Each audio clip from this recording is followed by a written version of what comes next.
मित्रों नमस्कार। Parameter of law channel में मैं आपका मित्र अशोक शर्मा रिटायर्ड जज हार्दिक स्वागत करता हूं।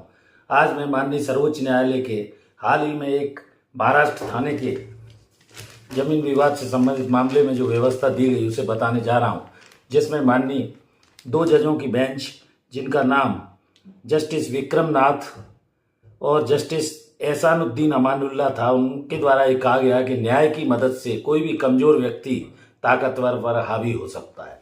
बहुत महत्वपूर्ण ये मामला सामने आया। इसमें न्याय किसी से भेदभाव नहीं करता, ऐसा भी कहा गया, और गरीब व्यक्ति भी ताकतवर व्यक्ति पर हावी हो सकता है।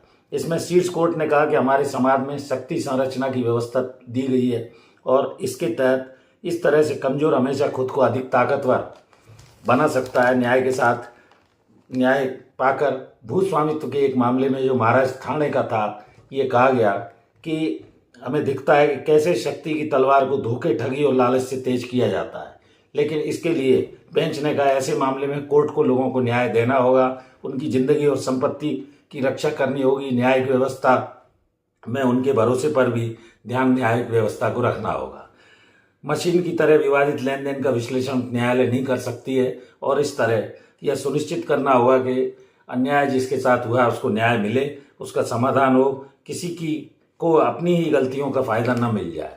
तो इस तरह कुल मिलाकर समाज में शक्ति संरचना के सिद्धांत पर ये शीर्ष कोर्ट का फैसला काफ़ी महत्वपूर्ण आया है, जो गरीब कमजोर तबके के वर्ग के लोगों को न्याय की मदद के लिए ताकतवर के आगे झुकने नहीं देगा, कमजोर वर्ग पर ताकतवर हावी नहीं हो पाएगा। तो ये आपको जानना चाहिए।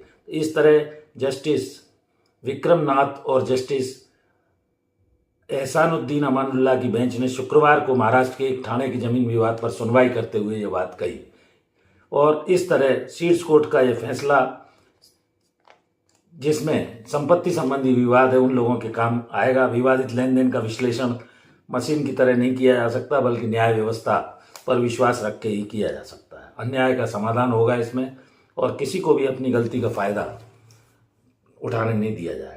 तो जानिए इस तरह की व्यवस्था को, न्याय की मदद से कमजोर ताकतवर पर हावी हो सकता है। जुड़े रहिए इस तरह की जानकारी के लिए पैरामीटर ऑफ लॉ चैनल से।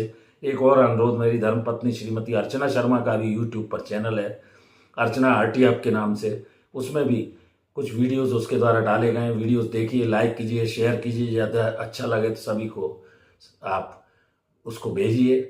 धन्यवाद। इस वीडियो में यहीं तक। मैं आपका मित्र रिटायर्ड जज अशोक शर्मा छोटे छोटे वीडियोस के माध्यम से आपकी कानूनी जानकारियों को बढ़ाने का प्रयास कर रहा हूं। मैं हृदय से सब्सक्राइबर्स का आभारी हूं, जो देख रहे हैं उनका भी, जो नहीं देख रहे हैं वो सब्सक्राइब कर लें और जुड़े रहिए इस तरह की जानकारी के लिए पैरामीटर ऑफ लॉ चैनल।